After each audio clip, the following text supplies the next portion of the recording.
Well, it's Monday night. It's 8 o'clock.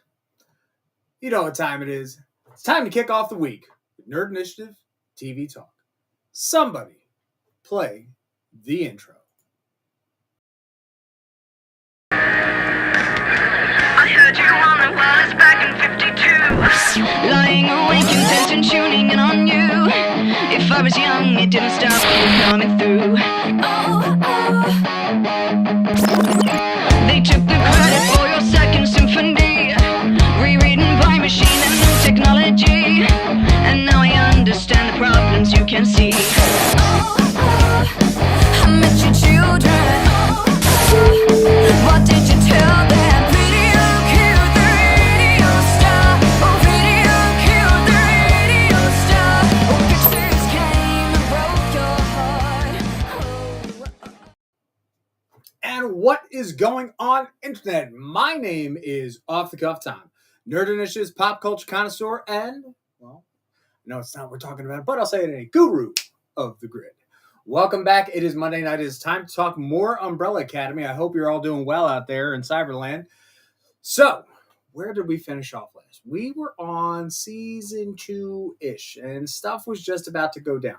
So, with everything going on, don't forget, everybody, to make sure that you always keep up in the chat.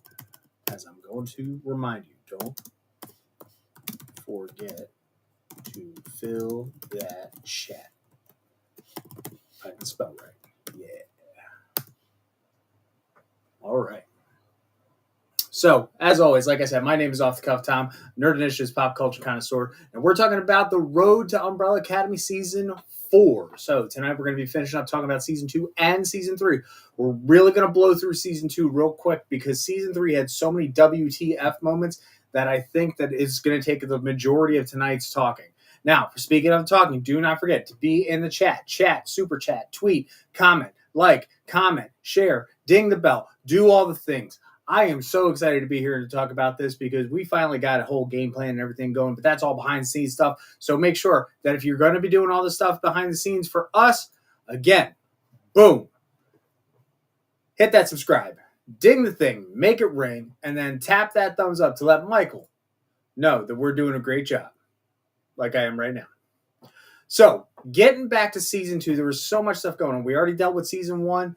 Vanya, the white violin, and had busted up the moon, and that was some crap right there. So, Fives decides to jump them all back. They hit 1960s in general. Everybody gets a little time display, so everybody starts to have a little bit of lives of their own. Now, on top of that, let's start talking about some other things besides, our lovely little rotating. There we go. You want to talk about next? Shift that over there. Look at my face. I love my face. All right. We're getting all of our little pictures and everything ready to go. All right. So while everybody was displaced about time, everybody started making a life for themselves. Luther became an underground boxer. Diego was locked up and met a girlfriend, Lila, who, that's a whole ball of trouble right there. Allison started to have a family, started to do was a social warrior. Like she was, prejudices and injustices that were happening to African Americans back in the 60s, doing a sit-in, all kinds of stuff. Klaus. For lack of better words, he started a cult. That's it. Love child, 60s, awesome, great. He started a cult. I don't care what you say. He started an absolute cult. Welcome, Juan. How are we doing this evening? Welcome. Hopefully your Monday's going great. And make sure to stay here in the comments because we're going to be talking about it. And Juan reads comics. Welcome also to Juan. He's one of our newest members here of the Nerd Initiative Bullpen. Can't wait to see some of his reviews coming out soon. But make sure we'll talk about that later. In the meantime, so we've got 5 is bouncing around all through time and space, and there's the company that he worked for. 6, Ben is dead.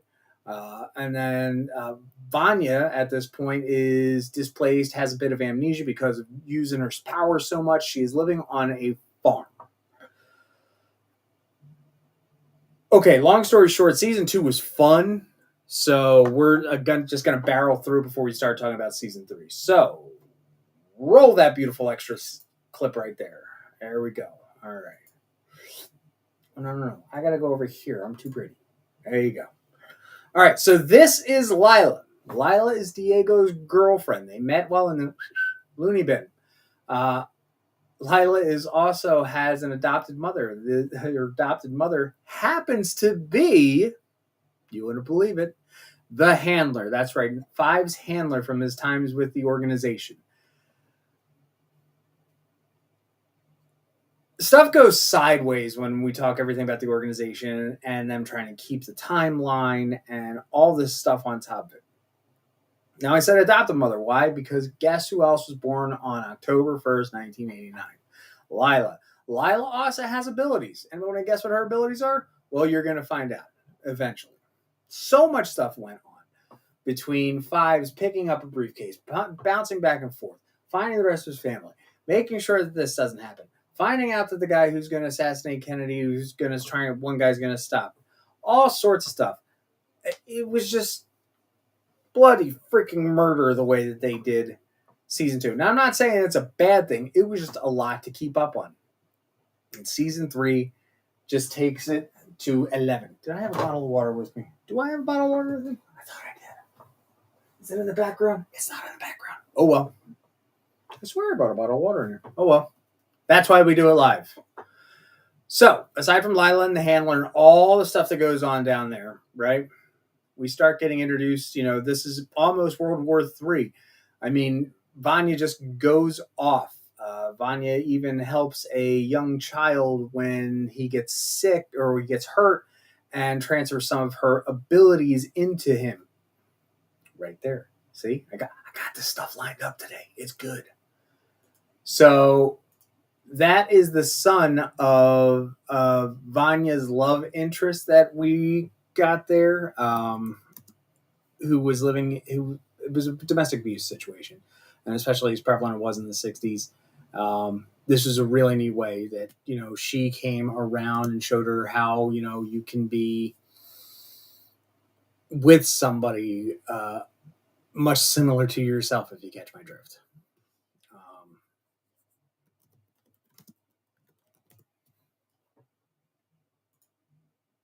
Now, Vanya has a very unique ability. She has sound manipulation, so that's kind of interesting how that plays out.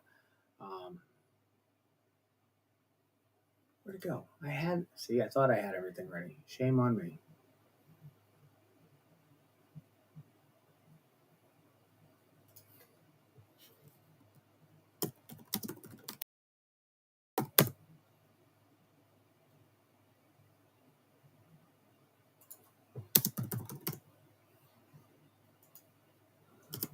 No. There you go. So in the picture here, you also see Harlan. Harlan is the son of Vanya's love interest. Harlan got hurt.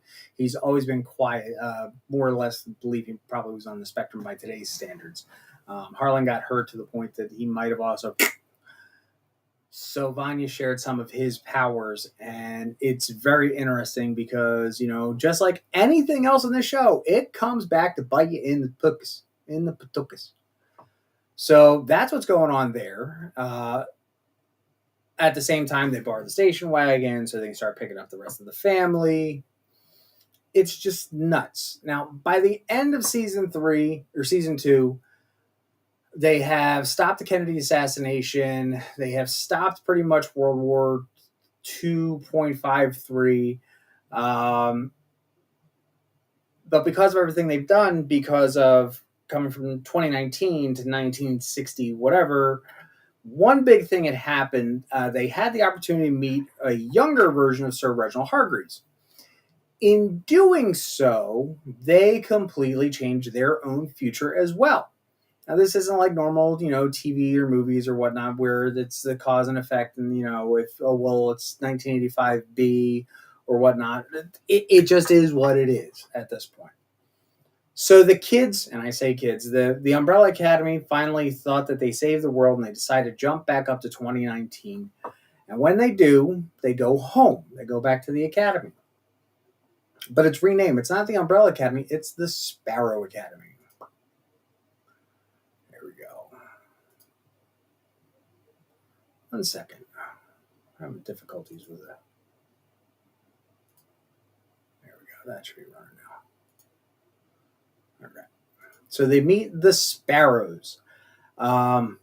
Yeah, now the Sparrows, why do we have the Sparrow Academy as opposed to the Umbrella Academy? Well, because they met Sir Reginald back in the 60s, Sir Reginald was disgusted by them.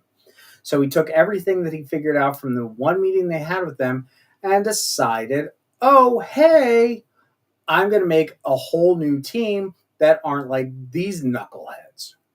Okay, granted. Now, if you take a look, the Sparrows have matching suits. They're almost militaristically trained to a degree. They all eat their meals together. It seems a very functional unit, not necessarily family. I'm not going to go through every single one of the Sparrows, but the one thing you do notice, there's Ben. Ben is back, but he's Sparrow Ben, not Umbrella Ben. Once they get back to the house, they are trying to figure out what the heck is going on. Well, the Sparrows are trying to figure out who's in their house. The Umbrellas are figuring out who's in their house. And then, honestly, this happens. It's the greatest scene in all of streaming history. That's right, ladies and gentlemen. It is the... Oh, I covered it up with the logo back real quick. All right, it is the greatest scene in streaming history. It is literally a footloose dance-off. Like, you can't go wrong with that. Can you? I don't think so. Put the logo back. All right, I'm putting the logo back. There you go, the logo's back. Now there's the greatest scene in streaming history. Yeah, like, can you believe it? They start dancing with each other, and it's fun. And the one thing I do love about Umbrella Academy, as much as it is kooky and zany and odd and weird, every single season has a dance sequence or some sort of musically inclined. Maybe it's the Gerard Way method of doing things. Get what I'm saying? So after the greatest scene in all of streaming history, we're still dealing with everything that is going on with the house and figuring out where they're supposed to live now. They've been kicked out. Oh, by the way, Vanya is now going by Victor. Because in real life, prior to the season coming out, Elliot Page was still going by Ellen Page. And he decided at that point that he's going to become and be known as Elliot. And honestly, I think this is one of the first few times I've seen in television history, in modern television history, where you've had a character go from... Thank you, Ken. That you've had a character go from to become trans on the show. And I could be wrong, and if I am, make sure to tell me in the comments below. But the way they handled it, they just handled it with, okay, nice haircut. And that was it. They didn't go into a whole, we need a whole episode to figure out your motivations and da-da-da. Look, this is Netflix, and it's a very, very popular show, and it's very camera heavy and visual effects heavy. We don't have the money to go down that rabbit hole. So, hey, nice haircut. Cool. That was it. Like, you can't go wrong with that. So, again, just before everything happened in season 2, the Hargreaves become now the Hargreaves 6, thinking that they were the reason for killing Kennedy. Umbrella Ben, helps save the world back then because Klaus now has a better appreciation for his powers. So Ben is now hanging out and about. Just before Ben crosses over, Vanya is in this weird temporal state. Vanya at that point, and I will say, just for my ease of use, I will refer to Vanya and Victor as they were in their particular seasons. Vanya gives some of her powers over to Harlan. There's a showdown at the farm, and then we split into a whole other timeline with the Sparrows. I think that's really everything that I think really was prevalent in season 2. Season 3, we get the Sparrows. Vanya becomes Victor now at this point. And then we find out that underneath the Umbrella / Sparrow Academy, there happens to be a black hole of sorts. And it's hilarious how they address this. And the name of it is even better. And I know I'm going to screw this up. The Kugel. I'm going to say it wrong. I think it's Kugelblitz or Farfignugan, or no, it's not Farfignugan. Oh, I was right. It was the Kugelblitz. It is a concentration of light that is so intense that the type it's become a black hole, and it was hanging out underneath the Umbrella Academy or the Sparrow Academy. It's you just got to keep it back and forth because it's all that tiny stuff. After that, we come to find out that the umbrellas are now displaced. The umbrellas are living at the Hotel Obsidian. Plot point. And it's very unique and weird, and it's very much of the times that it was supposed to be built in. It was extremely opulent, beautiful marble floors, a random fish tank in the bar. Because you need a good random fish tank. I used to have a random fish tank back here, but now I got like a background going here, and I'm okay with that.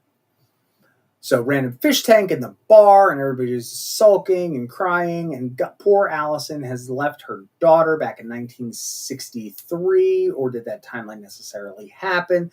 There's so many variables going on, and Allison has this great storyline that happens through the whole season that all she wants to do is get her daughter back. Klaus is trying to come to terms with his powers. Diego and Lila are having this amazing back and forth. And by the way, Lila has a kid. Don't worry, it's not Diego's. We also find out that Lila was born on October 1st, 1989, and she has powers too. She has power mimicry. So she can literally go right up to any of the other 43 kids that may have abilities and match their powers. So Vanya's sound thing, Diego's tricks with luck and probability and statistics. I've heard a rumor. I've heard a secret. You name it, she can do it. I don't think she's really touched into Klaus's powers. I could be wrong, because that's a lot of concentration and control that needs to happen.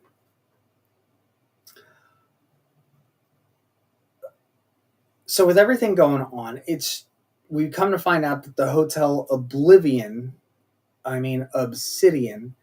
was originally where the Hargreaves sibling, where Reginald Hargreaves owns the building. What's interesting too is that the building is also Hargreaves' spaceship. Per se, it is one big huge circuit. It has all this stuff. It has hidden portals and open doors, and there's just so much stuff going on. At the same time, now we were talking about how Vanya was having a little affair in season 2. Victor is now dealing with, everything that happened after that.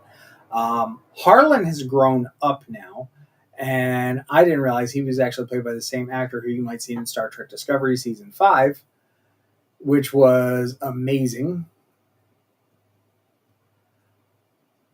And he's playing Harlan, but he's deaf. He still can concentrate sound powers. It's really nice for someone who is nonverbal to be able to speak through music, and that goes to credit to the music conductor for the series to be able to use that to portray emotion and everything that is going on. So yeah, we have the Kugelblitz is down underneath the academy, and people are being sacrificed to it. It's starting to call to you. It's speaking to you. If you don't agree with the Kugelblitz, you get sucked into the Kugelblitz.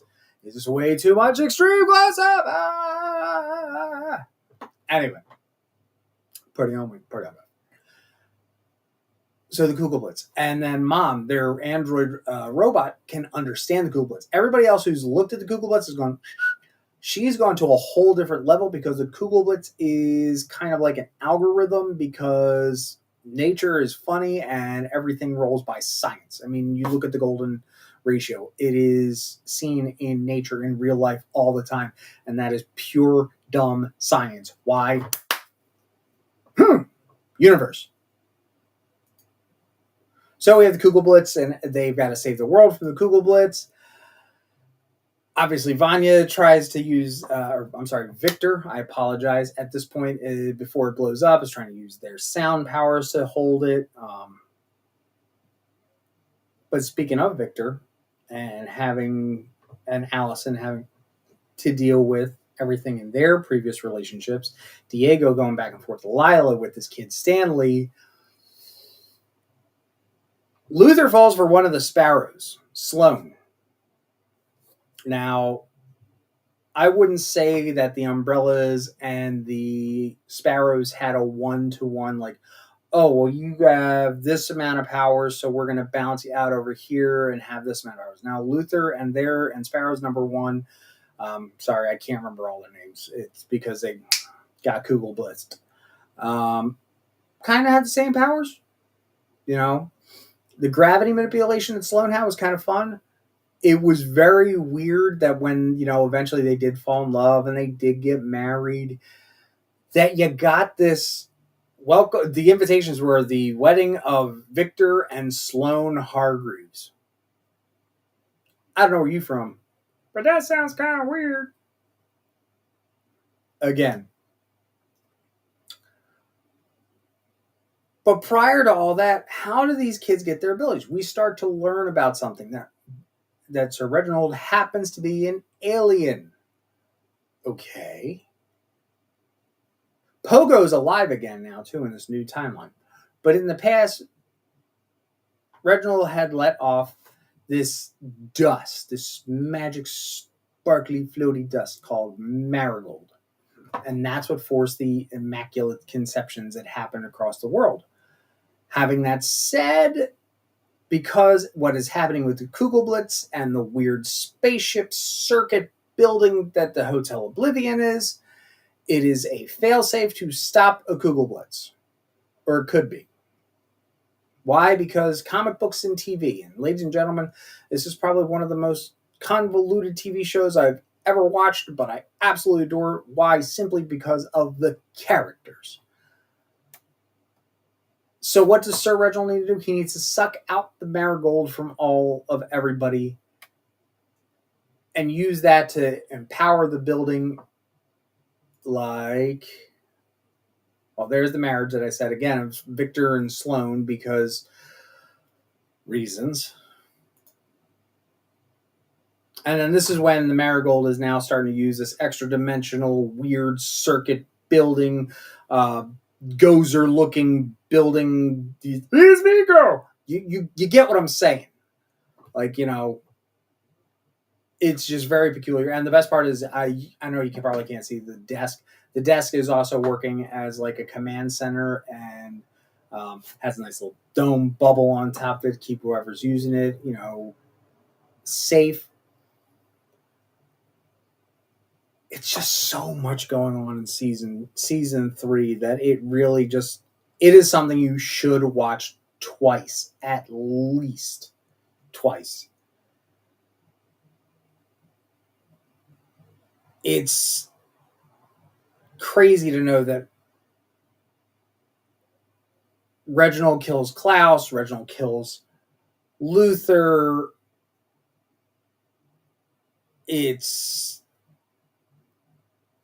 There's another dimension on the other side of the White Buffalo room that could be a possible timeline. It puts Doctor Who and what's another good dimension hopping show? Doctor Who versus Doctor Who with a twist of the MCU. Little bit of emo. It's so many things that how to keep up with the show is mind-boggling. The White Buffalo room also has a door that sends you to a different timeline. I know I'm jumping around here, but that is literally how this show goes, and there's no great way to explain it. I could go down episode by episode by episode. But still, even in a linear fashion, you're not going to get it all. Jumping around just makes you say, okay, this point, that point, that point, this point. Yeah, it is all over the place. By the end, uh, there are a few stand-ins for Klaus and Victor or Luther because of the. Let me see if I can zoom in on here. There you go. There are some stand-ins here for Klaus and Luther because of the fact that they are technically dead. So Lila, if you can see right there with the red blouse, and who's the other one? Sloane stand in for the other two. So they have their abilities taken away. And because they've lost all their marigold, nobody has power. So we're going into season 4 with barely anybody having powers now, which I think is going to be very interesting.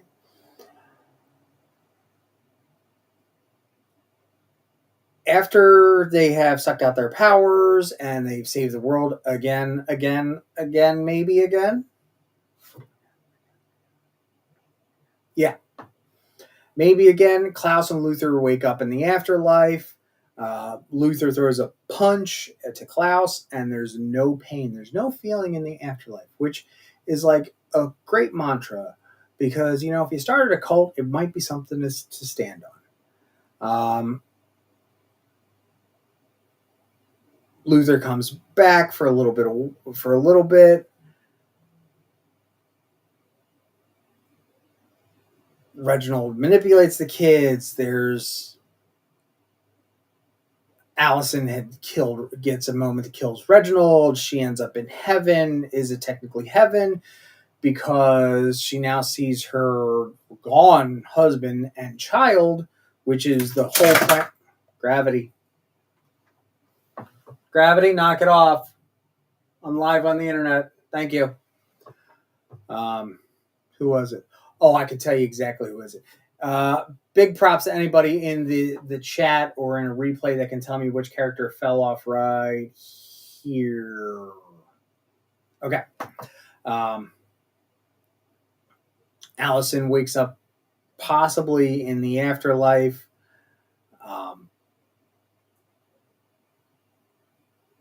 Again, seeing her Ray and her daughter. And then they are back in 1989-ish. Find out they're in another timeline, but this timeline isn't theirs.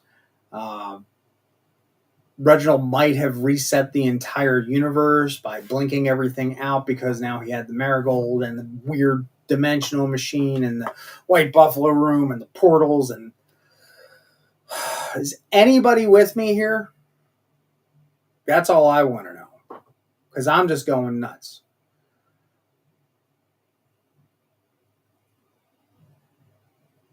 Everybody has, so all the umbrellas though show up in this new reboot of reality. Everybody but Sloane, because like I said, it's umbrellas, not sparrows. Everybody is healed, but their superpowers are all gone, so everybody decides to split up. One of the last things we see where in this new 4.5, 5th, 6th, the final scene, I'm not going to say what reality it's in because I can't even catch up at this point. They're in Obsidian Memorial Park. Now, Obsidian Memorial Park is where exactly the Hotel Oblivion, Obsidian, would have been. And there's a statue of Sir Reginald that was donated in 1989 on the date of his children's birthday. On the backs, though, you see it pans up and you see Sir Reginald looking down from a building with his name on it and his, what we thought was dead and in stasis, wife. The hell? From season 1. Now here we are going to season 4.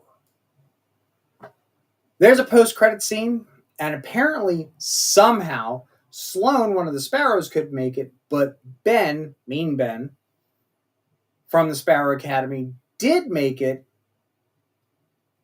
At least I think it's Mean Ben, and is riding the subway. We don't know which Ben it is. I'm going to say it's Mean Ben because it makes sense. Also, there's another YouTube channel called Still Watching Netflix that has kind of confirmed that it's going to be Mean Ben, Sparrow Ben. So we're going to go with that. So let's break all this down. Let's go character by character and let's talk about how they had developed between seasons 2 and 3. All right, let's see if I got. Do I still have the other thing up? Let me see. This is unexpected. We're gonna try something. Yeah, it worked. Boom. All right. So between seasons. Oh, that one don't work. We're gonna go that way. And that one's gonna go away.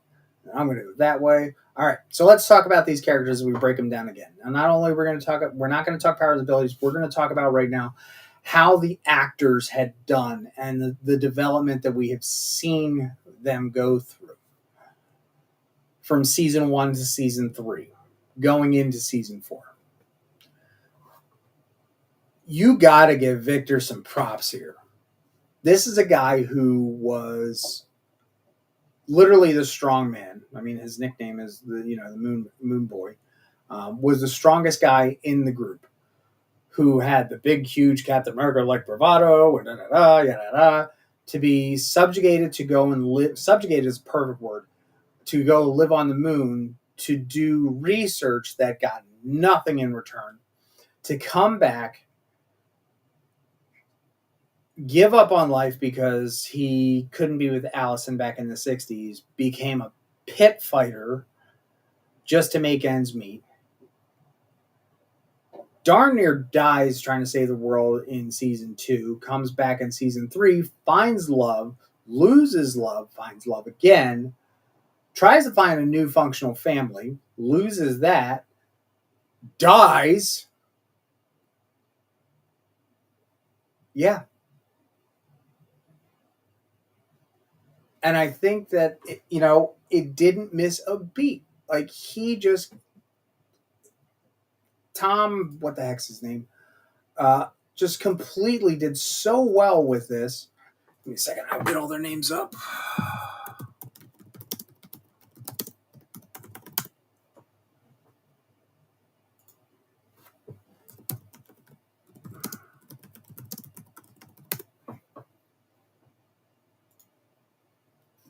Stop being stupid.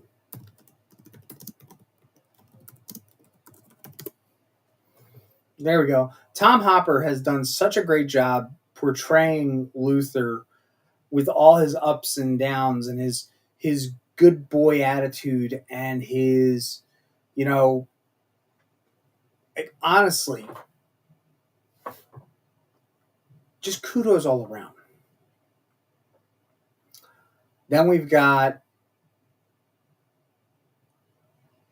man, they didn't put it in order. You would think they would put it in order. They didn't put it in order.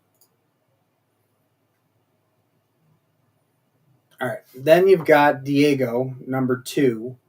I don't think he's changed as far as his character's concerned with how he views the world and his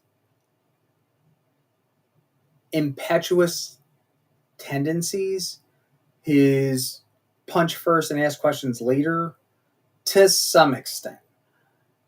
I like the fact that he's, hey, how you doing? I'm going to do this. All right, I'm going to throw a knife.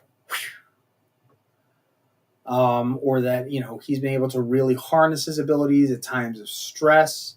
The whole idea of him trying to bond with Stanley, who wasn't his kid, was a great thing to really bring him down and mellow him, to give him that extra minute, that extra second to go. Now, Emily Raver, who plays Allison, wow, what an actress. To go from the movie star to being just to being a mom in the 60s, to having that, standard cookie cutter nuclear family, which I do not want to say nuclear family around the umbrellas because that could probably lead to another time skip. to the fact that she just wanted to be a mom so much, she was literally willing to risk the universe to get her daughter back. I don't think any other actress at this point would have been able to portray Allison as well as she has. Robert Sheenan as Klaus, he's perfect. I don't care. There's nothing else you can say. Between him and Five are probably my two favorite characters right now. Klaus has always been my favorite character. What's really funny is I think we had just gone and seen the Mortal Engines in the theater, and then came home and watched Umbrella Academy because it was right around 2019 when the first series came out. And let me tell you, to figure out that the little book-shy nerd in Mortal Engines became Klaus, that just goes to show, one, stay in skinny shape, I guess, because you never know when the next role is going to hit and you're just going to play a cult leader, because it was a cult. Also, he's British and he does an amazing American accent, as opposed to Tom Harper, who every once in a while you can hear him drop into it, which is funny. Adrian Gallagher has been the shining star of this entire series. Now, not only have we had to deal with him as far as his powers and abilities are concerned, with the time and the portal jumping that he can do, but the fact that he is playing at 15 years old, was playing an 86-year-old dude. His F's are completely given. He does not give a darn. He talks like he doesn't give a darn. He drinks like he doesn't give a darn, when somebody will actually give him a cocktail. And his nickname is The Boy, because he was so displaced at a time that when he finally came back in season 1, he was still just a kid. So he never got a cool nickname like the Kraken or the Seance or the Rumor. Let's see. We've also got Pogo. Oh, God, I forgot about Pogo. Pogo was back in season 3, but because of the altered timeline and Hargreaves didn't want him around the house and Sparrows didn't want him else, he's now a tattoo artist. He's a talking monkey tattoo artist. Figure that out. Now, Justin Min, who plays both Good Ben, Umbrella Ben, and Sparrow Ben, called the Horror, who can summon literally, a whole bunch of tentacles and weirdness from himself, is, again, for, much like Tom Harper has to play Tom Harper and Emmy Raver Lampin to both portray characters that have made huge arcs. The fun part is that Justin Min got to play the same character two different ways. And the fun part was that he didn't have to go through this big, huge arc. He just went, I'm Good Ben, hold me and hug me while I'm dying. Hi, I'm a dick. Plain and simple. So, ask any actor. Just the fact that you get to make that complete 180 heel turn, you can't go wrong with it. And then Elliot Page has had such a great journey on the show, not only as when Elliot was Ellen and he had the whole Victor Vanya thing, but going from season 1 into season 2, understanding their powers, and then having the amnesia to re-understand the powers, to having to blow up the world again, to I'm going to be transgender, and then I'm going to be Victor, and then everything that goes on with that. That's a lot to deal with, and I don't think that there's another actor out there, who could have done something like that, who possibly hadn't taken their own personal journey off camera. So kudos to Elliot Page. You can't go wrong with it. Unfortunately, we didn't get a chance to really get involved with the Sparrows, and I'm okay with that, with the exception of Sloane. Because all the other ones were kind of jerks. Let's be honest. So I think that going into season 4, there's so much that's going to happen. Now, everything's going to drop all at once. And as much as I would love to try and completely ingest 10 episodes in a weekend, I have a real life job. So having that said, what we're going to do here, I think season 4 is going to be 10 episodes. If it's 6, I might be able to do it. I think it might be 6. So if we're either going to do this as 3 episodes, we're going to split the season in half for the next 2 weeks. So next week we're going to do the first half of the first however many episodes that they're doing, and the next episode is going to be 6 episodes, or next about episodes. We're just splitting the season in half just to make it easy on everyone. Because honestly, you saw how much I just crammed and mouth threw up on the internet season 3 at you. I don't want to do that again for a final season because I believe this show really needs that time to breathe. You with me? Cool. Right now, it's looking like it's going to be 6 episodes, so we'll do 3 and 3, which I think I can do 3 episodes really easily in one episode here on Turn Page on Nerd Initiative's YouTube and everywhere else on the internet, where you get all your nerd news, because we believe in pop culture positivity. Now, having that said, it's time for me to pay the bills. Now, you've seen this little ticker going. It's been scrolling, talking about making sure that you subscribe. You ding the thing. You let Michael know that I'm doing a good job here. Not only does it go to Michael, but it goes to everybody else, too. More importantly, we have so many things to talk about here at Nerd Initiative, because at Nerd Initiative, we love QR codes. And you know what? We love QR codes so much, we like to share them with you. So, because of everything going on in Nerd Initiative, make sure first and foremost you check us out here on the website. Of course, we have the QR code here. You're going to check out the website, all of our fantastic articles, all the great content that we've got coming out, whether it's here on YouTube, Twitter, I'm old, Instagram, all the other things, the Book of Faces. Make sure to just check out the website so you're staying up. If you really want to stay up, subscribe to the Nerd Initiative YouTube, because we've got stuff coming out. I got something coming out. I've got my Power Morphicon later this year. Because there's convention season, don't forget, wear your nerd on your sleeve. Get your Nerd Initiative merch right here. You can't go wrong. Trust me, you look good in it. Even Ken does. Speaking of Ken, we've got all of our fantastic new comic books, because Ken is our editor-in-chief. Our tribal chief, as Matt likes to call him. But more importantly, you're going to see tomorrow night, 8 o'clock. Ken is going to be on here with me, and Lauren and Matt, and we're talking Wolverine and all kinds of good stuff. More in the line because we had Deadpool and Wolverine, and it's time to finally get back to talking about some comic books. Having that said, Wednesday is all the new comic books, like I said, right here starting at 9 a.m. You can't go wrong. Thursday, we've got Wrestling Night Live dropping in from the top rope. Again, Ken and Rich and new guy Nick are bringing you all the information that you need to know.